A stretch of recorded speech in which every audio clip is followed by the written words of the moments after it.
Halo semuanya, Assalamualaikum. Goedemorgen dari Belanda. Aku Gandes Nawangsari, mahasiswi University of Twente dan kuliah di sini dengan beasiswa dari kampus gitu. Aku dapat beasiswa full, jadi 22.000 per tahun. Cuma karena aku sakit dan harus mundur lulus mau nggak mau, aku dapat keringanan dari kampus, jadi dapat tambahan biaya sekitar 8.000 euro gitu. Jadi totalnya aku dapat beasiswa sebesar 30.000 euro. Yang 8.000 euro itu sebenarnya umum, bisa didapat oleh siapapun, nggak cuma orang yang dapat beasiswa. Jadi kalau misal ada teman-teman non beasiswa sakit terus harus mundur lulus di Belanda karena alasan sakit atau orang tua bercerai atau masalah dengan pasangan atau masalah housing atau masalah kuwi jenenge, ya pokoknya masalah yang bisa diterima sama kampus, itu teman-teman pasti dapat bantuan dana dari kampus. Enaknya di Belanda kayak gitu. Dan sebelum teman-teman pusing tentang syarat-syarat untuk keterima di Belanda, itu yang pertama teman-teman harus pusingin adalah syarat untuk diterima di kampus Belanda. Karena di kampus di Belanda itu syarat beasiswa biasanya sama persis sama syarat untuk dapat LOA dari kampus gitu. Jadi nggak perlu syarat tambahan lain. Tapi tentu aja teman-teman harus cek lagi ke websitenya penyelenggara beasiswa, siapa tahu ada syarat tambahan gitu. Syarat yang pertama teman-teman harus siapin itu namanya motivation letter.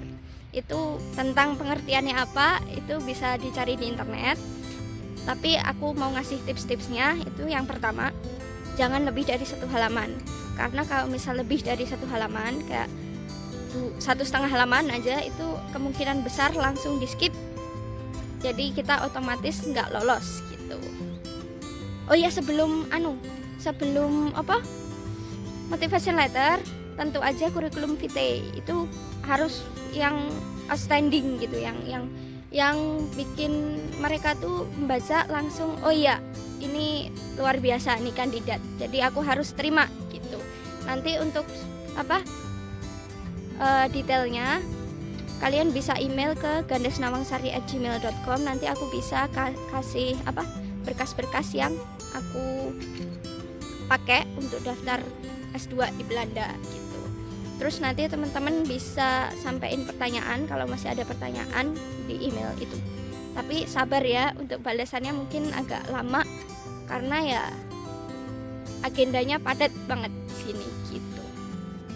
Terus yang nggak kalah penting adalah bahasa dan sertifikatnya.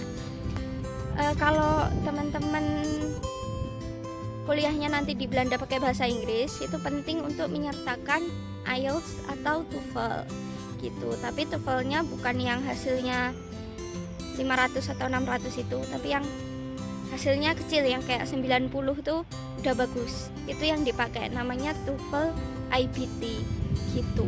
Nah, kalau IELTS itu minimal 6,5 skor keseluruhannya. Kalau untuk subskornya minimal 6. Jadi misal teman-teman dapat 6,5 untuk skor keseluruhan, tapi skor readingnya atau listeningnya cuma 5, itu teman-teman harus ngulang lagi IELTS-nya gitu. Tapi kata temanku yang ikut dua-duanya, ikut IELTS sama TOEFL, itu lebih gampang TOEFL gitu. Tapi aku yang nggak tahu gitu. Terus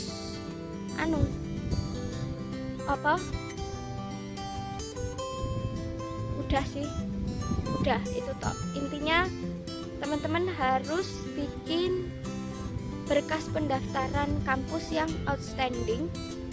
Nanti kemungkinan besar teman-teman dapat beasiswa di Belanda. Segampang itu beasiswa di Belanda. Kalau beasiswanya dari pemerintah Belanda ya. Kalau LPDP kayaknya Belanda udah nggak ada deh. atau beasiswa lain mungkin kalau non Belanda yang ngasih mungkin ribet ya, tapi kalau beasiswa dari Belanda, pemerintah Belanda atau orang-orang Belanda biasanya cuma itu. Jadi sesimpel itu. Terus habis dapat LOA dan beasiswa, oh ya nanti syarat-syaratnya mungkin bisa detailnya dibaca di website kampus ya. Itu biasanya udah ada jelas gitu. Terus habis dapat LOA sama beasiswa, teman-teman harus cepat-cepat nyari housing. Karena housing di Belanda itu susah dapatnya. Aku kemarin nyari sekitar 4 bulan nggak dapat. Akhirnya ya udah dapat akhirnya. Itu pun aku dapat yang mahal, yang 470 dari kisaran 200 sampai 600 gitu. Housing di Belanda ini mahal karena biaya hidupnya juga mahal. Bahkan dibanding Jerman pun Belanda jauh lebih mahal gitu. Tapi aku nggak saranin teman-teman untuk tinggal di housing yang harganya 200-an karena itu biasanya ditinggali sama 15 orang dan pastinya jadi kotor dan berisik, jadi nggak fokus untuk belajar.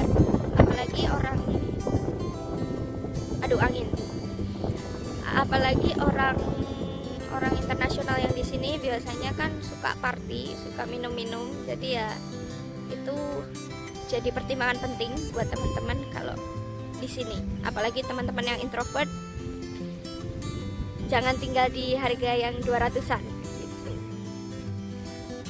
Terus yang penting teman-teman harus tahu, housing di Belanda itu umumnya unfurnished.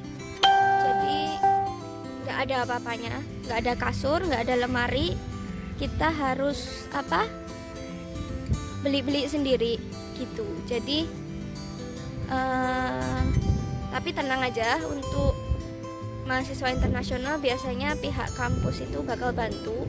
Kita bakal dikasih link untuk akomodasi yang udah ada perkakasnya, jadi kita nggak perlu pusing nyari gitu. Nah aku kemarin dapat dari ITC Hotel, itu pun dari kampus ya, housing yang disediain kampus. Jadi tinggal bawa badan aja aku ke Belanda, nggak perlu mikir kasur dan lain sebagainya gitu. Tapi ya resikonya itu mahal, kemarin 470 ya, mahal itu. Tapi begitu sampai di Belanda aku bisa nyari housing yang lebih murah, yang unfurnished. Tapi resikonya ya harus belanja-belanja sendiri ya, tapi nggak apa-apa lah ya. Terus teman-teman harus punya namanya asuransi kesehatan. Asuransi kesehatan ini harganya 54 euro per bulan, sekitaran segitu. Dan kalau teman-teman nekat nggak punya dan ketahuan pemerintah Belanda, nanti dapat denda kayaknya 400 euro. Jadi ya penting gitu kan. Dan bermanfaat banget gitu, kayak kemarin aku tiba-tiba sakit tanpa rencana, terus habis sekitar 7.000 euro harusnya, cuma karena aku ada asuransi jadi di cover full sama asuransi, aku nggak perlu bayar lagi gitu. Terus tantangan hidup di Belanda itu berat karena cuacanya kita bisa punya 4 musim dalam 1 hari. Jadi bisa habis badai, terus tiba-tiba terang, habis itu salju, habis itu angin kenceng. Itu stressful sih, apalagi di bulan November sampai Desember tuh teman-teman harus hati-hati karena itu winter ya, mataharinya cuma sebentar, jadi kemungkinan bakal kena defisiensi vitamin D. Nah, padahal vitamin D itu kan penting. Kalau kita defisiensi vitamin D itu dampaknya ke semuanya, ke depresi iya, sakit semua sebadan iya. Terus kalau teman-teman yang perempuan, haidnya bakal terganggu. Jadi penting buat teman-teman nyari suplemen vitamin D. Terus kalau misal muncul gejala-gejala tersebut, mending ke dokter, siapa tahu memang defisiensinya parah. Kayak kemarin aku perlu suplemen tuh 100.000 IU seminggu, yang itu nggak bisa dibeli tanpa resep dokter gitu. Terus kalau untuk kehidupan bermasyarakatnya, ini Belanda sangat toleran ya. Jadi kalau biasanya muslim, teman-teman yang muslim tuh khawatir di negara lain bakal dapat diskriminasi, di Belanda nggak ada sama sekali. Bahkan di kampusku dan rumah sakit di kotaku itu ada musola, jadi kita bisa sholat di situ gitu. Kita dipikirkan sampai sedetail itu, jadi ya nggak perlu khawatir. Oh ya, aku tinggalnya di Enschede, itu perbatasan Jerman, jadi lebih dekat ke Jerman daripada ke kota-kota Amsterdam atau ke Den Haag gitu. Ke Jerman naik sepeda tinggal 30 menit ke kota Gronau gitu. Tapi karena ini corona, jadi kayak semua orang panik, terutama orang-orang internasional. Jadi kemarin sempat aku dapat diskriminasi, cuma bukan dari Dutch, dari orang negara lain. Adalah itu mereka mikir bahwa corona itu dari orang Asia dan aku orang Asia, jadi ya udah, ya sempat hampir diserang secara fisik, tapi ya nggak jadi untungnya. Tapi sekalipun kita diserang, kita bisa lapor ke polisi. Dan orang Dutch tuh adil ya ke semuanya. Jadi meskipun kita bukan Dutch, ya bakal ditolong. Tapi kalau dari Dutch-nya sendiri, aku nggak pernah dapat diskriminasi sih. Itu yang aku suka hidup di Belanda gitu. Jadi nyaris tidak ada masalah kecuali dengan cuaca. Oh iya, ada lagi nilai plus Belanda dibanding negara lain. Jadi di sini orang-orangnya banyak yang bisa bahasa Indonesia. Karena nggak bisa dipungkiri kita punya hubungan erat ya di masa lalu, meskipun nggak baik, tapi ya jadi nilai plus juga. Jadi kalau kita ke toko terus tiba-tiba diajak ngomong pakai bahasa Indonesia, itu jangan kaget karena banyak yang bisa bahasa Indonesia. Oh ya, terus ini kan bulan puasa, selamat puasa buat semuanya yang menjalankan puasa di sini. Karena tahun ini spring, itu cukup lama, cukup berat, karena puasanya 17 sampai 18 jam. Jadi sahurnya jam 3, buka puasanya jam setengah 10 gitu. Tapi masih mending kalau puasanya pas summer, itu bukanya sahurnya jam 2, buka puasanya jam 10 gitu, karena mataharinya lama tuh. Terus tapi untuk detail rasanya puasa di sini aku nggak bisa cerita karena aku sakit, jadi dokterku tidak mengizinkan aku puasa. Jadi ya udah. Kalau tarawihnya gimana? Karena di sini lockdown, ya nggak lockdown sih, semi lockdown, jadi kayak perkumpulan besar itu dilarang, termasuk untuk acara keagamaan karena corona ini. Jadi ya nggak bisa. Cuma biasanya ada buka puasa bersama di masjid-masjid gitu, gratis, dan ini tarawih gitu, dilanjut tarawih, buka ngobrol-ngobrol gitu, terus tarawih bareng gitu. Tapi ya karena corona jadi nggak mungkin tahun ini.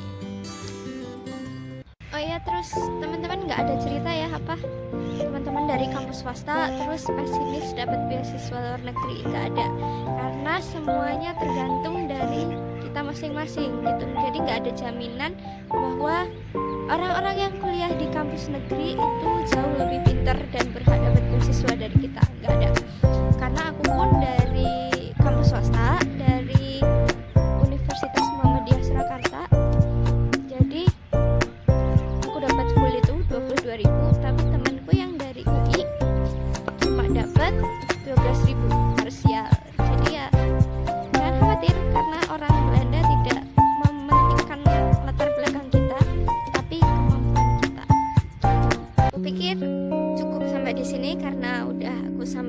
semuanya garis besarnya.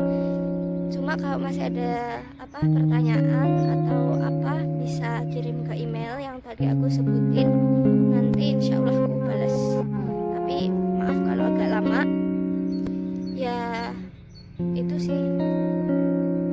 Itu aja. Oke, udah itu aja. Semoga sukses cari beasiswa dan sekolahnya, dan semoga ilmunya bermanfaat. Apa lagi ya?